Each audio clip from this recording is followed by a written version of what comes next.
The dashboard warning appeared without drama, a small orange notice that seemed too ordinary to matter.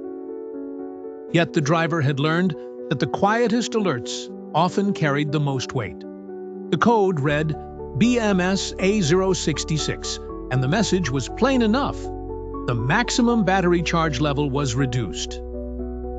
At first, the car still behaved normally. It drove, it accelerated, it charged, but the range estimate began to shrink in ways that were hard to ignore. A full charge no longer felt full. The driver watched the percentage climb and stop early, as if an invisible hand had placed a ceiling above the battery. Inside the service bay, the technician listened without interruption. He was practical, patient, and suspicious of easy explanations. A reduced charge limit could mean many things: a temperature issue, a calibration mismatch, an aging cell group, or a protective decision made by the battery management system itself. The car was not refusing to cooperate. It was defending itself. The first test was simple.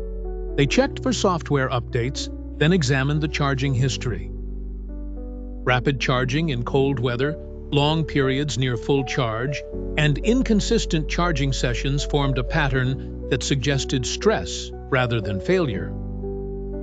The battery had been asked to do too much for too long, and the system had responded by narrowing the allowable top end. But the technician was not satisfied.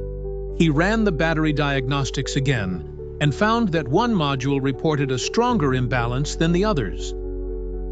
Not enough to lock the car down, not enough to leave the driver stranded, but enough to trigger caution. The battery management system had lowered the maximum charge level as a protective measure, trading convenience for longevity. The driver expected a repair part, a dramatic replacement, something decisive. Instead, the fix began with restraint. They adjusted the charging routine, avoided repeated full charges, and allowed the pack to rebalance under controlled conditions. A software recalibration followed. The technician explained that the goal was not to force the battery back to its old habits, but to help it recover a safer range. A week later, the warning faded. The battery did not return to perfect certainty, and the technician made no promise that it would.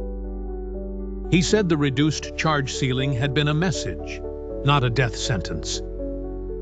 It was the car admitting a weakness before that weakness became a failure.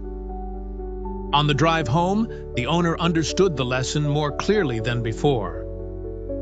A battery does not only lose charge, it also keeps records, learns limits, and asks for protection when needed. The code had looked like a problem, but it was also a warning with purpose. Sometimes the best way to preserve power is to allow less of it for a while.